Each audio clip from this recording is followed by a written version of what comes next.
Hi, and welcome to Research Talks, a podcast series that explores how research is making an impact on people and policies, with a focus on the how. Brought to you by the International Food Policy Research Institute, IFPRI.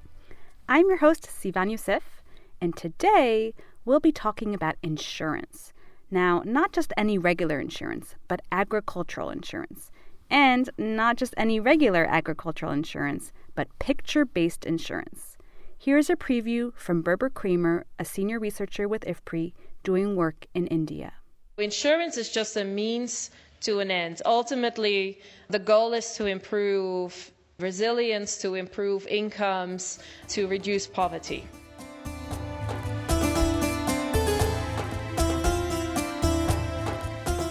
So, before we talk about picture-based insurance, we need to really understand what agricultural insurance is and why farmers even need it. I'm Berber Kramer. I'm a research fellow with IFPRI's Markets, Trade and Institutions Division. I've been with IFPRI now for almost 7 years, and I'm currently based in Nairobi. Together with colleagues from different parts of the world, DC, Europe, Kenya, India, I'm studying how to improve agricultural risk management. When we're looking at smallholder farmers, they have very limited access to financial instruments. There's limited savings, they have limited access to credit, and so when there's a drought or another natural disaster destroying their crops, it pushes them down the ladder.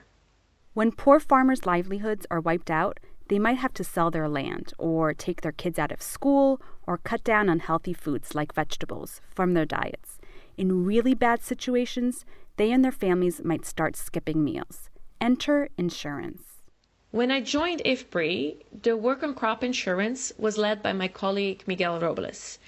IFPRI's work in this area that was started under his leadership has always been motivated by the idea that crop insurance does not only improve welfare once farming households receive an insurance payout, so once they have actually lost their crops, but also that the feeling of having insurance for their farms gives farmers confidence to invest more, which can improve agriculture productivity, profitability, and ultimately incomes. IFPRI's early trials around insurance were focused on index-based insurance. This type of insurance depends on, for example, a weather station that measures temperature or rainfall. When the weather becomes too extreme, there's too much or too little rain, or very high or low temperatures, farmers receive insurance payouts. The weather index insurance trials were done in Bangladesh, Uruguay, Ethiopia, and Egypt. IFPRI has tested these products for a period of time, and in several trials, our colleagues have found encouraging results. Insured farmers were changing their production practices. For example, they would invest more in riskier crops, most likely because they were facing less risk. But at the same time, farmers often got disappointed with their insurance policies. Some farmers would suffer damage, while the index didn't trigger a payout. Sometimes this was because the farmer was too far away from the weather station, so there was no accurate weather record for that farmer. In other cases, it was because the damage was not caused by extreme weather, but by something else, for instance, a pest or disease that wasn't covered under the insurance policy. And also, we noticed that farmers found index insurance rather abstract. And I think that makes sense. It seems difficult to imagine that there is a satellite up there in space measuring rainfall on my specific plot. So we started thinking, okay, what can we do to make these insurance products closer to farmers' actual experience? And we would almost want to see what's happening in farmers' fields real time. In late 2014, Berber's team started thinking of innovative ways to tackle the problem. Their first idea was using drones to take images of crop damage and using those images for claim settlement. Farmers could actually see a drone flying above their heads, which would make the whole thing tangible. But the idea ran into roadblocks pretty quickly. It seems like the idea wasn't ripe enough back at that time. There wasn't enough regulation in place yet and things like that. The other thing with drones is that We were very excited about drones because they were not expensive at all. And we thought, okay, with this, you can cover quite a large portion of land with the cost of a drone. The only problem was who is going to operate that drone, who is going to take that drone where it needs to be flying. And that actually costs a lot of money. How did other people working on drones solve that issue? So what we see drones being used for now, for instance, in the US, you have these large farms. And so there's enough surface that a farmer would like to have a drone fly over that it actually becomes economically viable. For a small farmer with just an acre of land, this wouldn't be economically viable. In 2015, Berber was talking to a colleague at the IFPRI offices about what their next move should be. We see so many more smartphones these days in farmers' hands. So what if we can actually use those smartphone cameras that farmers have to get that better picture that we need of farmers' fields to settle claims? And that's how picture-based insurance, how the idea started. One of the first things that I remember is a conversation with Miguel Robles in a coffee room on the 8th floor of the old IFPRI building, where Miguel kept saying, I want to go from pictures to numbers. I want to go from pictures to an indication of a farmer's yield or loss. And it was Miguel then saying, maybe we can use the smartphones that farmers have. So we started implementing this idea with Miguel, myself, and a colleague of ours, Francisco Ceballos. The team envisioned that farmers themselves would use their smartphones to send in pictures of their fields and of their crops to an insurance company. The insurance company could then look at the photo evidence and say, yes, there's damage, or nope, in this case, we don't see any damage, so we don't see any reason for a payout. They worked with a developer to create an app for this very purpose and roll it out in August of 2016. It was a rocky process.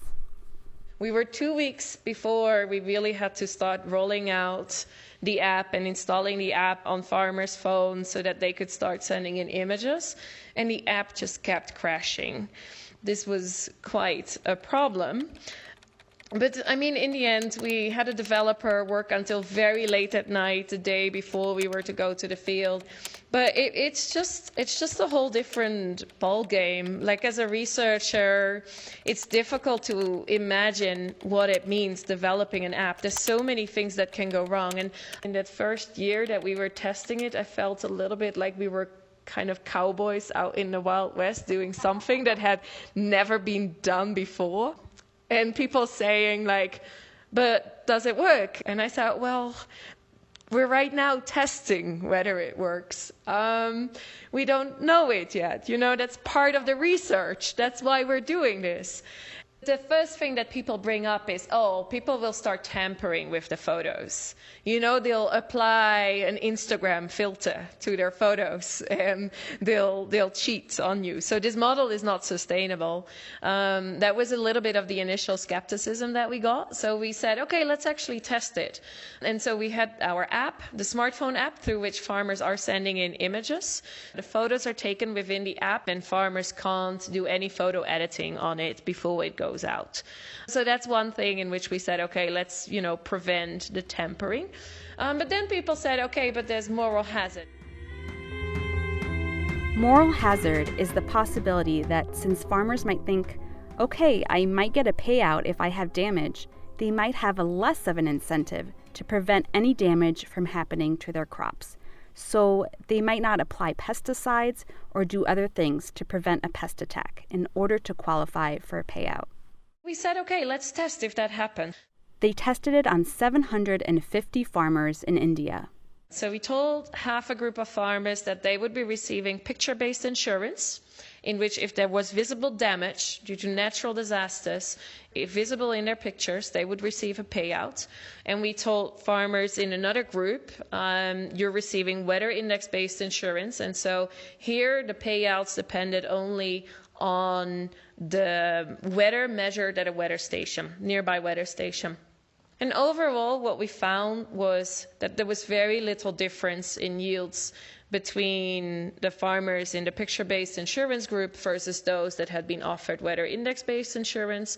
Also, when it came to visible damage that was showing up in the images that we had been receiving, we didn't see significantly more instances of damage for farmers in the picture-based insurance group. These findings suggested to Berber's team that maybe moral hazard wasn't actually a big issue. One possible reason could be how they had designed the product. Farmers had to send in their pictures every single week, regardless of whether they were making an insurance claim or not. This may have given them the feeling that the insurance company was keeping an eye on them. Were you working with an actual insurance company during this experiment, or were the payouts coming from the project funds? No, we are working with an actual insurance company still. This is an Indian-based insurance company. We reached out to them. It was a matter of one phone call. They loved the idea. They priced the insurance product. So they said, okay, we have our weather index-based insurance product for this region, for Punjab and Haryana, for this crop. We were working on wheat initially. And then we added a small markup. So they priced the picture-based insurance product in that way. And then we purchased insurance coverage on behalf of the farmers. So that's where the payouts were coming from. They were actually coming from an actual insurance company. The researchers found that the insurance company viewed picture-based insurance as a marketing tool. The company could say to farmers, hey, here's some weather-based index insurance, and it comes with this extra backup product, picture-based insurance, just in case your index insurance doesn't trigger a payout. So now the next big question for Berber's team was whether farmers were actually willing to pay for picture-based insurance. Could it be a real-life product? We went to farmers and we elicited their demand for these products at different price points. And what we found in this research is that farmers were willing to pay much more for weather index insurance when we added the picture-based cover for visible damage. Now, at the same time, we do have to keep into account that it's very difficult at this stage with limited data to really price that picture-based insurance cover. And so this is something that just requires a lot more data, a lot more research. And so that's what we're also really focusing on in our work, for more crops and for more years, trying to collect this type of data as a way of providing this as more like a public good. So we're not so much ourselves, trying to promote this solution or trying to sell insurance, but we're really trying to generate the data that is going to help the insurance companies and governments with insurance schemes take better decisions on whether this is an appropriate solution for them. The project also gave some unexpected insights on gender roles. This project is not only about taking pictures, but it's really about the impacts that improved insurance coverage can have on households. And that means that we should interview not only the men, but it's also the women who are actually the ones who might be affected the most when there's a shortfall in income in the household. But this was really difficult in the beginning as I started working on this project. Enumerators, they were sort of the opinion that, why would we interview women? They don't know anything about agriculture. It's a waste of our time. It's a waste of their time. And then I said, listen, it's a pilot. Let's just try it, see how it goes. And so they did it. They interviewed the women. And at the end of the day, they came back to me and they said, we never realized that women actually know so much about agriculture and that they are also taking on so much of the burden and that they should be part of this project. And so that was sort of a personal victory, I feel, that on a very small scale, we changed something in those gender norms in a way, or the ways that people think about the roles that men and women play in agriculture. We are working with a couple of larger insurance initiatives now that really have thousands of farmers, and in some cases even millions of farmers insured. And so, for instance, we're working with the government of India currently to test whether this methodology can be used in their national crop insurance scheme.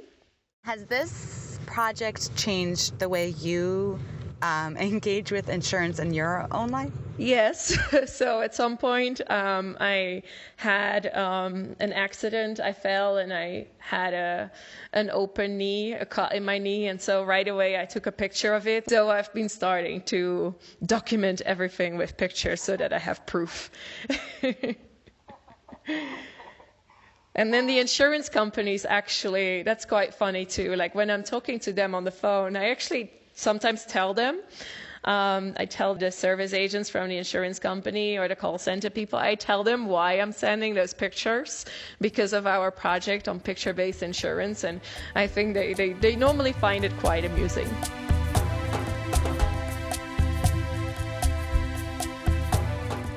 Insurance is just a means to an end. Ultimately, the goal is to improve resilience, to improve incomes, to reduce poverty. That's ultimately the end goal. Now, insurance is only one instrument in achieving that goal. We have a lot of different instruments, both financial services, so savings, credit, we can look at mobile money, and then there's a lot of technologies in agriculture that also are helping to improve resilience and productivity. And so all these different pieces, they need to be put together in a comprehensive way and in such a way that they're not competing with one another. So insurance needs to be designed in such a way that it covers the risks that farmers wouldn't be able to manage with their production technologies. If farmers have access to credit, then insurance shouldn't be covering the risks for which farmers could easily cope by taking out an extra loan at reasonable interest rates. So that's how to look at insurance. It really just plays a role in this bigger picture of different instruments that farmers have to manage risk.